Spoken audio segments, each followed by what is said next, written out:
Blessings. I'm Iyanla Vancent, and welcome to the R Spot. This is where we get to talk about and examine and explore all things related to relationships. Now, if this is your first time with us, we are so glad you have joined us. And don't forget to subscribe to the YouTube channel so you'll get a notice every time there's a new R Spot episode. And for all of you who are returning, we are continuing our conversation about leaving a relationship. And today's conversation is a difficult one. It's the conversation about what to do and how to be when you are the one who is being left. That is never an easy place to be. Trust me when I say I know a lot about this experience, because I have been left by the best and the worst. I have been left in the morning, I've been left in the night. I've been left privately, I've been left publicly. Listen, one guy went to the store to get some bread and never came back. So I know what it feels like to be left. Now, leaving a relationship is hard enough, but when you are the one who is being left, well, let's just say that it's not pretty. And what makes it ugly is how you behave. Now, whether it is in a marriage or a loving, intimate relationship or a friendship or a situation that you wanted to be more that went absolutely nowhere, the first response to being left is hurt. And hurt is swiftly followed up by anger. So, let's deal with the hurt. When you care about or love or want to be with or want more from somebody who chooses not to be with you, it is perfectly normal to feel hurt. Hurt is the soul's way of expressing, I'm not getting the love that I want. Now, if we could stay right there in that thought, in that emotion, in that experience, we would be fine in time. However, immediately after having that thought that I'm hurt, the ego kicks in, and the litany of ego-driven, fear-based, toxic thoughts and emotion rush to the surface. Things like, well, what's the matter with me? Why don't they want me? What did I do wrong? And this quickly goes downhill. Look what they did to me. Look what they're doing to me. Look what I did for them. They're taking something away from me. I'm losing the love that I want. They tricked me. They lied. The list goes on, and it is not pretty. And all of this is fear-based, anger-driven, toxic emotions. You see, one of the greatest human fears is losing love.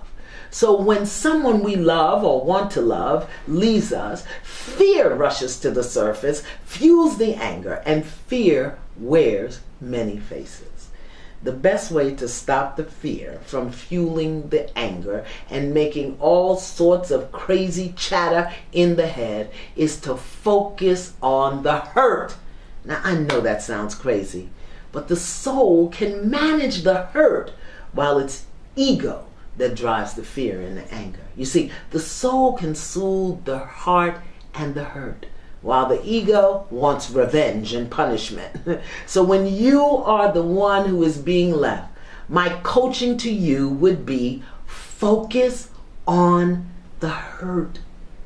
Give yourself permission to sit in it, to be with it, to feel it, knowing that your soul will help you move to the other end. And none of us want to admit that we're hurt, because somehow or another we think that hurt is a reflection of weakness, that we got taken over, or that we got taken advantage of, that we were stupid or dumb. All of that is ego. Hurt is not a sign of weakness. It is a sign that you are alive and capable of loving. Love will heal all your wounds, even when you are the one who's being left. You still have love in your heart, in your soul. So go ahead and hurt and stay out of your head trying to figure out why. Why is never a question that can be satisfied because it is driven by the ego. Why is a question that's also driven by fear, and therefore it can never be satisfied because the ego is never satisfied. That little part of you that makes you wrong, that makes you the bad guy, that makes somebody else the bad guy, that part of you, that part of our consciousness, that part of our humanness can never be satisfied. So if you're the one who is being left, you want to stay away from why. When you are the one who's being left, you want to stay out of anger. Now, running neck and neck with the hurt is that ego-driven rage. When you are the one who is being left in a relationship, rage, anger, these are also natural responses. You tried so hard. You wanted it so much. You gave so much, and still you are being left. And that will generate a high state of pissosity. Anger is the ego's response to feeling or believing that we're powerless.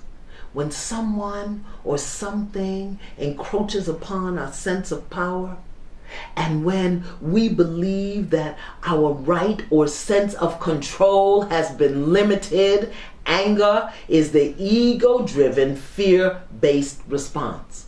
If someone wants to end their relationship with you, it will give rise to a feeling of powerlessness because there is nothing that you can do to make them stay once they've made their mind up that they're going. And you feel powerless. You feel that your control has been limited or taken away. And you want to rage and you want to be angry and you want to reach out and strike out. That is not going to turn out well for you. You're going to lose your dignity. Don't do it. Don't fight. Focus on the hurt because your soul can handle it with time and care. Anger is going to get you nowhere quick, and it will probably motivate you to do and say things that will cause great harm to your dignity, your honor, and your self-respect. Now, it doesn't matter if the relationship is 6 weeks old, 6 months old, 6 years old, or even more. When you are the one who is being left, hurt, fear, anger, and rage are going to challenge you, but they need not win. So, just what do you do? How should you behave, Miss Iyanla? Well, beloved, here's what I know. Everything has a reason and a season. And when the reason is fulfilled or the season ends, the relationship will follow suit. You may not like it, and chances are you don't want it to end. But you also have to be honest with yourself, because relationships don't just end. They end over time. But when someone tells you that they are leaving you, that the relationship you are having with them has come to an end, take it in, feel the hurt, breathe through the anger, and never, never, never ask why. Let's go back for a moment. I want to make this point again. Relationships don't just end. They end over a period of time. There was something you heard or saw or felt that gave you a clue that something was going afoot and awry. You may not have wanted to see it or know it, but somewhere deep inside, you knew long before you heard the words or experienced the final blow. Now, the questions become, what did you do with that knowing? What did you do with those feelings? These questions are important because that is where you will find your learning, and that is where you will find your healing. Asking yourself, when did I know this wasn't going to work, and why did I stay? When you are being left in a relationship, why is not important. When is not important. You are important. So take care of yourself. How? Well, hopefully you have a good friend or confidant that you can speak to share your thoughts and feelings. Hopefully this person can listen without commentary.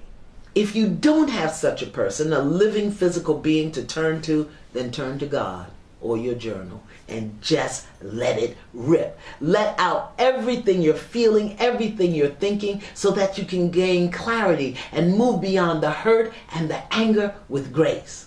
So again, express your feelings to someone other than the person who is leaving you.